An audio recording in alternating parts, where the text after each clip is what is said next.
Hi everybody, my name is CA Alina Rice. I barely use these initials to my name. It's just a long forgotten habit. But yes, I'm a chartered accountant and I'm equipped to talk about money. I have been managing my own finances for the last 10 years. I'm regular with my taxes. I take care of every little thing that involves investments and everything. I do it for myself. I do it for my family. And I have very good experience into doing this. So I'm making this video for you. I'm going to be telling you about 8 middle class habits that are keeping you in the rat race. This is going to be one of the most powerful videos that you're going to be seeing on this topic. I promise you that, because it is backed with immense research. Right towards the end of the video, I'm going to tell you about the book that I'm reading right now. And trust me, when I say I love a book, because I love this book, when I say I love a book, you have to be sure that the book has to be absolutely amazing, because I am not easily pleased with books. Now, let us first understand what rat race is. Rat race is a never-ending competitive struggle to achieve wealth, status in life. It is often characterized by long working hours where we come home exhausted with very little time left to do things that please us, to do things that keep us happy. And if we want to break that chain for us and we want to live a happy and a more prosperous life, we need to understand a few concepts. And that is where I start by talking about my point number 1, and which is you are not assessing your true worth. What do I mean by this? Employers all around the globe underpay their employees. You don't understand your true worth. You may think that you're getting paid okay, you're getting paid all right.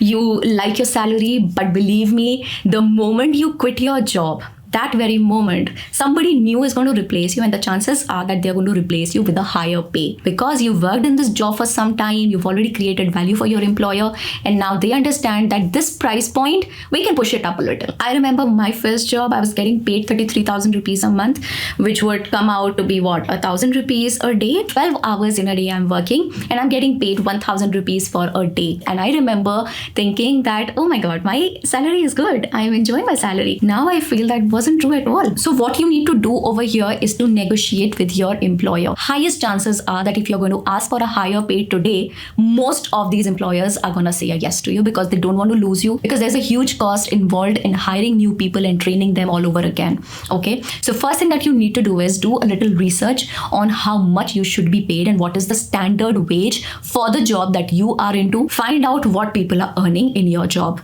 and then negotiate with your employer. Another thing that you could do is take time out to upskill yourself. Learn something that is valuable to the job that you are doing. Do it on your company's time. You do not get time in your office. It's okay to learn it otherwise when you're home. You could probably do a course on PowerPoint, or you can upskill yourself in Microsoft Outlook. Whatever, there are several products that you could learn. Just upskill yourself in one of these products and use it to negotiate your salary. Nowadays, I am into this practice of telling people to charge more. Like, I just got my paintings framed, a few paintings framed. You can see them right there on the wall. They charge so less that I had to actually talk to them and tell them that you're really charging really low. You need to increase your ask. If you're framing a painting for me for barely 200, 300 rupees, what are you getting to earn in that? According to a report by the Economic Policy Institute, the average CEO to worker pay ratio, so how much a CEO is earning and what amount a worker is earning, that ratio in the US was 320 to 1 in 2020, indicating a huge disparity between the pay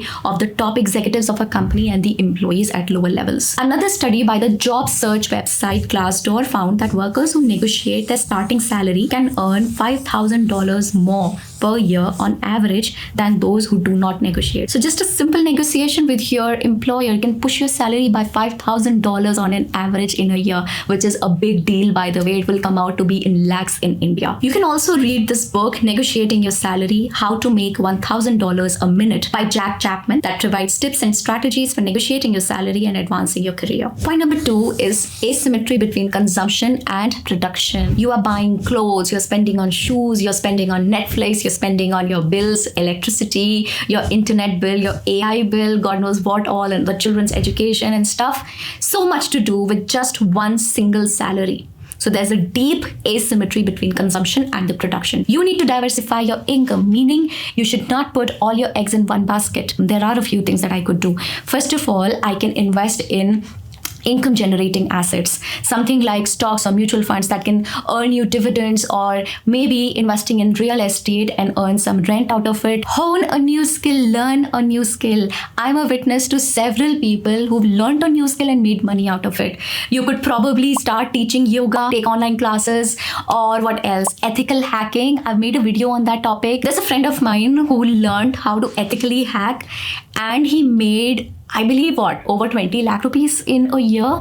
And he's hardly 18, 19-year-old boy. I was his CA. I actually filed his income tax return, so I exactly know what he made that year. A brilliant new thing to learn. It is deeply in demand, and all these big shot giants like Google and Microsoft have jobs for people like these. You can make real good money out of these. Then probably there's a new skill that is going really popular these days, and that is this prompt engineering of AI. Yeah, so prompt engineering. Just do a simple Google search and you'll find out more about it. Or maybe you could start by providing some consultancy services. There are a lot of things that you could do from the comfort of your home. Start small. Do not start big, because otherwise it would put a lot of pressure on you and you would not enjoy the work and enjoy the thrill of starting something new. Start very small. Okay. Now let me back my findings with research. So here is a survey by Bankrate that found out that the average American spends 35% of their income on housing, 16% on transportation, and 13% on food. So on an average, an American is spending around 65-70% of their income on just the basic necessities of life. Now let me suggest you a book, Rich Dad Poor Dad. I'm sure a lot of you have already heard of the name. It's written by Robert Kiyosaki. He's very well known for this book. He emphasizes the importance of generating passive income and building assets that can provide a steady stream of income. Then there's another book, Parable of the Pipeline. The concept explained in the book, the name Parable of Pipeline, is that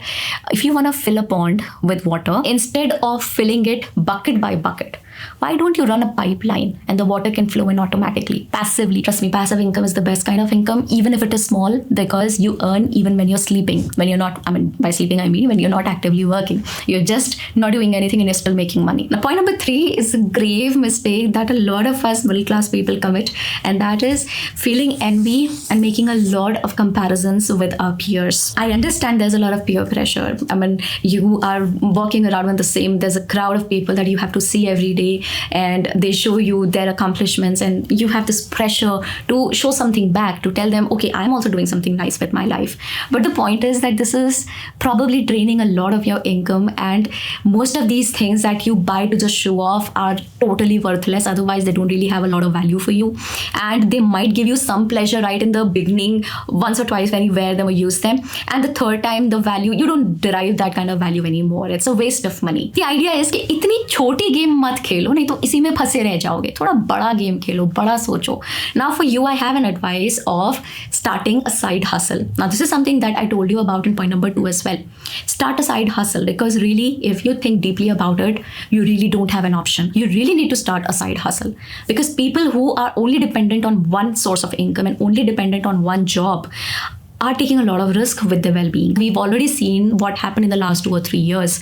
When COVID hit, a lot of jobs have been lost, not just because of COVID, and now that AI has come in, we know what kind of threat is lingering on all of our heads. It's because AI is taking over so quickly. So you need to start a side hustle right away. By side hustle, I mean start any small business, a small thela of some food item that you probably enjoy making, or somebody in your home is very good at making. Start with that. Start selling courses online. Maybe just develop a great course on something that you're very good at and try and sell it with the help of others who have followership online. Or start maybe a YouTube channel of your own, or an Instagram account of your own. Some side hustle that can start paying you in the next 2 or 3 years. Not right now, but maybe in the next 2 or 3 years. Now, there may be a friend of yours whom you compare a lot to, and she has a designer bag that you envy. You can probably have a whole line of your designer bags if something in the shape of a side hustle works for you. Cultivate a growth mindset. Work on your personal growth.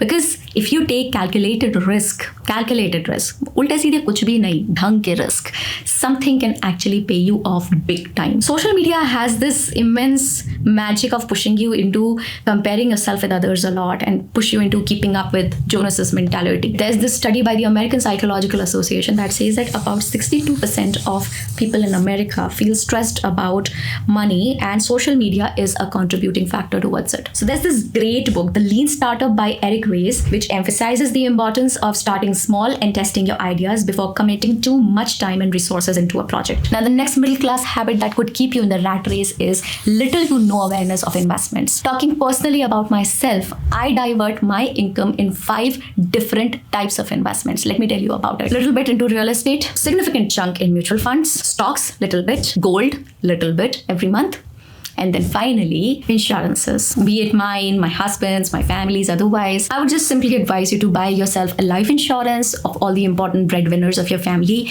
and also buy health insurance for every member of your family. Health expenses are very much capable of selling somebody's house. See, a lot of you do not think about investment seriously. It's because it is just a difficult talk. You don't know where to start.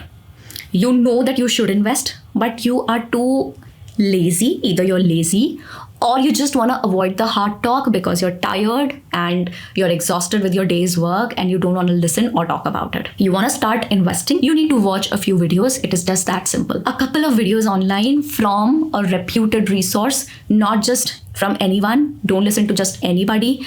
A lot of these influencers, financial influencers, are misguiding you. Listen to people who are either equipped to handle queries like these, are educated, have experience, and you have certain trust built in them. I find SIPs quite good for long run. What are mutual funds? Mutual funds are your way of investing in the growth of the economy of your country. It's as simple as that.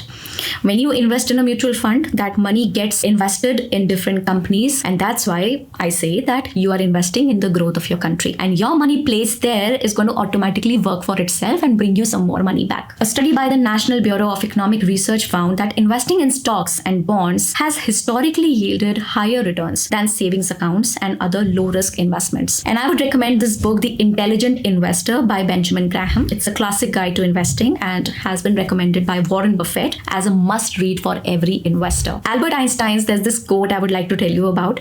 Compound interest is the eighth wonder of the world. He who understands it earns it. He who doesn't pays it. Moving on to point number 5. Learn to network with people. Networking is a great skill in today's era. Either you may not like to network or you do not know how to network. Both of these problems are solvable, by the way. You don't like it, do it anyway. Okay, you don't understand how to do it. It's very simple. Just go and say hi to somebody and start from there. Or you could just connect with somebody on LinkedIn or on Instagram. Say hi, send them a DM. Okay, simple. Building meaningful relationships, not just relationships, but meaningful relationships can open up great career prospects for you. There's one more thing. Before you ask for a favor, why not give a favor?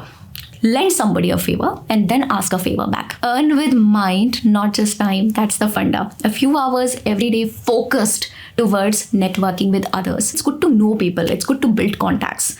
You're not fooling anybody. Networking is like Tinder. You just swipe right on the meaningful relationships. Keep swiping right till the time you find yourself or you land yourself a good job. Asking somebody to catch up on a cup of coffee and sharing a little bit about your life. You do not know how far a little act of kindness can go. A study by LinkedIn found that 85% of all the jobs are filled through networking. So 85% of all the jobs available are just plainly through networking. That's how important networking is according to LinkedIn. There's this book, How to Win Friends and Influence People, extremely popular book. I have a copy of it by Dale Carnegie. It provides tips on beautiful, meaningful relationships and networking effectively. Zig Ziglar once said that you do not have to be great to start, but you have to start to be great. Okay, moving to point number 6. Lack of financial literacy. Like any other hard skill, you need to learn how to manage your finances. But by educating yourself on financial management or financial literacy, I do not mean that you get fooled at the hands of these blood-sucking financial influencers. No. Even according to Nirmala Sitharaman, just a few days ago, she spoke about it that there are only 3 to 4 finance influencers who are actually providing valuable advice to people out of 10. And the rest of these 5, 6, 7 out of 10 are just fooling you and filling their own pockets at the cost of your time and at the cost of your emotions and your money. You have to be extremely aware of these pump and dump schemes. Pump and dump, जहाँ आपको कोई बोलता है ये वाला stock खरीद लो, ये वाला बेच दो. Another thing is that you need to be very careful about cryptos. I have no money invested in cryptos. That's not true. I lost a lot. Be careful of cryptos and be very careful of motivated individuals. A survey by the National Foundation for Credit Counseling found that only 40% of American adults have a budget and keep track of their expenses. So the rest of the 60% have no budget, spending their money ruthlessly. We don't want to be one of these. The book Total Money Makeover by Dave Ramsey provides practical advice on managing your finances and becoming debt-free. So I'd advise you to buy a copy for yourself. Point number 7 is EMIs taking away the fun from living. We are spending more than we can afford, and we are doing that with the help of our credit cards or taking loans. Apps like Early Salary or Zest Money, all of these, right? They provide you with 0%, I don't know, they provide you some credit amount. I don't know, I don't use it. So what happens is that in order to feel good about yourself, there's this instant gratification. मजा आ जाता है कुछ खरीद के, बस पैसे खर्च किए, खुशी मिल गई. You spend and you're happy. It's like that. Because of which you spend so much. Stop losing yourself to instant gratification. It's all right if an H&M shirt is going to give you a lot of happiness. But for how long? That's the question. And then there are too many attention-grabbing advertisements on TV, social media. These days, Instagram is filled with advertisements. So according to a report by the Federal Reserve Bank of New York, the outstanding auto loan has reached $1.38 trillion in 2020, which simply indicates the habit of people spending more than they can afford because it is debt. And that brings me to my last point, and that is creating your emergency fund. God forbid you lose your job and you have some EMIs every month that have to go anyway. You will not be prepared unless you save for it in bits and pieces. And that is what emergency fund is all about. You save a certain amount of your income every month in an emergency fund and you forget about that money. According to a survey conducted by Bankrate in 2020, about 69% of Americans have less than $1,000 in savings and 45% of them have nothing saved at all. This lack of financial planning can lead to a cycle of financial dependency. A Federal Reserve report found that 37% of adults in the United States could not cover an unexpected expense of $400 without borrowing or selling something. 32,000 rupees, and they could not afford it. It's an alarming situation. We don't want to be living like that. Now, most of these researches are actually conducted outside, and that is why I'm giving you all these references from America. But the point is that if a country that is as prosperous as America has people living like this, imagine what is happening in the rest of the parts of the world. Now, there are a few bonus points for you in case you want to use this. First is that you could build a personal brand of yourself, okay? A personal brand can be something to do with maybe clothing or bags or maybe just yourself as the brand. You have all these YouTubers, like mostly saying Prajakta Kohli is a brand, right? She earns money using her name. And one last thing that I'd say is extremely important towards anything good in life is taking good care of your mind, your body. Meditate, exercise a little, because it fills you with positivity. And when you feel positive, there's a lesser inclination on spending on nonsense things. These were 8 points. Tell me if there's something that you feel is keeping you in the rat race and I should have covered in the video, but I forgot or I just did not think of. Okay, now coming to the book that I'm reading right now. So this is Deep Work. This is by Cal Newport. It speaks about the rules for focused success in a distracted world. I've read it till here. This is my bookmark. According to the author, I totally agree, by the way. Deep work is deep life and deep life is good life. And he's given innumerable examples where people have achieved great heights in their lives just by doing deep work. Just a few hours in a day or maybe a few days in a month. So that's all about it. Thank you very much. I'll see you again soon. You take care. Spread the message that I've given in the video today. I'll see you again. Bye.